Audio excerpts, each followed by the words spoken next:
Ah, la technologie. J'ai déjà expliqué pourquoi je préférais, dans la plupart des cas, shooter au full frame qu'au micro 4 tiers. Parmi la luminosité, le rendu et les autres avantages procurés par une plus grande taille de capteur, tu peux aussi effectuer un travail plus poussé sur la profondeur de champ. Mais si je te disais que t'as pas besoin d'acheter un appareil hors de prix et que tu peux obtenir ce rendu en post-production dans Photoshop, t'as juste à payer un abonnement mensuel hors de prix. Heureux? Ok, on va donc travailler dans Photoshop aujourd'hui et on va utiliser cette image d'Emily. Ici, on peut voir que mon modèle est sur le même plan focal que le fond. On va donc essayer de les détacher l'un et l'autre. Et pour ça, on va aller chercher un outil apparu tout récemment dans Photoshop. On va aller dans Filtres, Neural Filters. En fait, il s'agit d'une galerie de filtres qui fonctionne avec de l'intelligence artificielle. Celui de la retouche de peau fonctionne plutôt bien, je l'utilise de temps à autre. Ici, on en a un pour enlever les artefacts des JPEG de mauvaise qualité. Celui-ci, c'est pour appliquer un style d'une image à l'autre.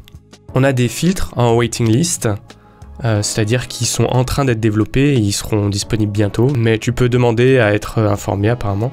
Et enfin ici, ce sont les filtres qui sont en bêta, c'est-à-dire qu'ils ne sont pas vraiment terminés, les développeurs travaillent encore dessus, mais ils nous offrent la possibilité de les essayer et de faire un retour sur notre utilisation. C'est là qu'on va trouver celui qui nous intéresse, le Depth Blur, à savoir le flou de profondeur. Par contre, tu vois qu'il y a des petits nuages à côté de certains, ce sont des filtres qui fonctionnent dans le cloud, ils ne sont pas installés dans Photoshop. Donc la première chose à faire, ça va être de les télécharger. Une fois que c'est fait, il suffit de l'activer ici et bim, il commence le calcul. Il faut savoir que ce calcul n'est pas fait en local sur ton ordinateur. Les infos sont envoyées dans le cloud où le travail est effectué avant d'être envoyé sur ton ordinateur. Non, c'est pas si long que ça. Ça charge.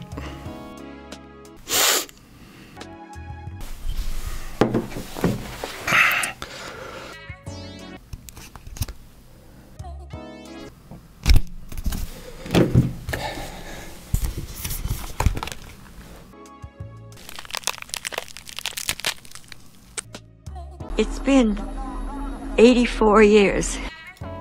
Ah, c'est fini. C'est pas si long. C'est la même technologie utilisée avec le mode portrait qu'on trouve sur les smartphones récents. La même technologie qu'Apple est en train d'implémenter, mais pour la vidéo sur son dernier iPhone. Je suis sûr que t'as vu passer ça. Waouh, un mode cinématique, trop bien! Le but en fait, c'est d'analyser la géométrie de l'espace et d'en créer ce qu'on appelle une depth map, une passe de profondeur, puis flouter selon les différents plans. Par exemple, ici, il a fait un travail assez correct en déterminant que le sujet était Emily et en la détachant du reste. Mais si je veux faire mon focus sur le fond, par exemple l'évier, je peux changer le point focal juste en cliquant sur l'endroit désiré.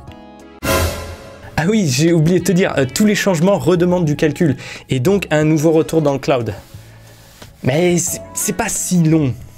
Hop, voilà, désormais le fond est net et mon sujet est flou. J'ai changé la distance focale. Ici, le focal range, c'est la taille de la zone de profondeur de champ, plus ou moins grande, que tu peux modifier.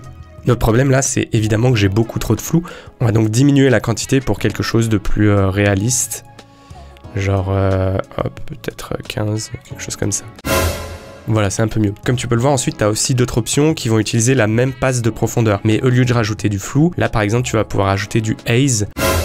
On pourrait traduire par une sorte de brouillard, je pense. Ça va affadir le fond pour donner un effet de distance, c'est pas mal sur du paysage.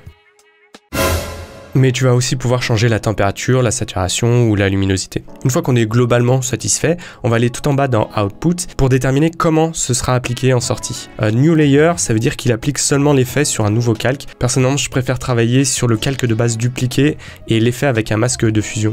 Et on valide. Comme tu le vois, les résultats sont plus ou moins corrects selon ton image, mais ce sera quasiment jamais exemple de défaut. On n'est pas du tout réaliste ici avec ce flou sur les contours, il va falloir améliorer ça. Hop, je vais cacher mon calque, je vais sélectionner un outil de sélection, vérifier que je suis bien sur le fichier original, et je fais un CTRL-A pour sélectionner toute mon image. Ensuite, je vais dans Select and Mask, et ici, je vais lui demander de sélectionner le sujet. Hop, ici. Oui, ok. Et bim! Et oui, ça marche plutôt bien. Photoshop commence à être vraiment doué pour de la sélection automatique. Bon, ce tuto, c'est pas dédié aux outils de sélection, donc on va pas avoir plus d'options, mais il y a vraiment moyen d'améliorer encore plus le résultat. C'est franchement assez bluffant. On va juste valider, mais avant, ce que j'aimerais à nouveau, c'est un nouveau layer avec un masque. Ok?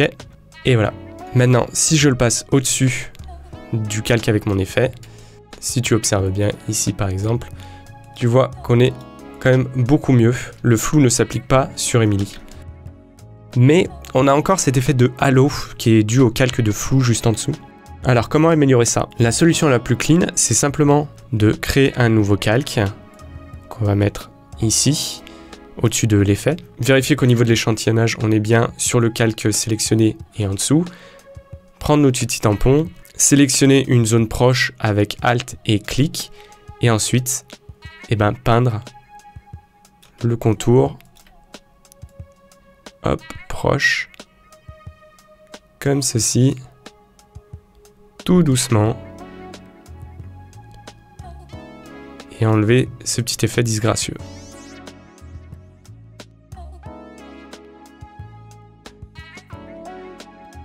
La question c'est, est-ce que ça vaut le coup de faire toute cette manœuvre? Quitte à détacher le sujet par sélection, tu as d'autres filtres dans Photoshop pour simuler la profondeur de champ, qui te donneront moins de travail pour de meilleurs résultats, notamment dans la galerie de flou, le tilt shift par exemple, etc. Tu peux aussi travailler avec une image au fond légèrement floue, prise à grande ouverture avec un micro 4 tiers ou un APS-C, et étendre le flou pour simuler un plus grand capteur. Est-ce qu'il faut le faire?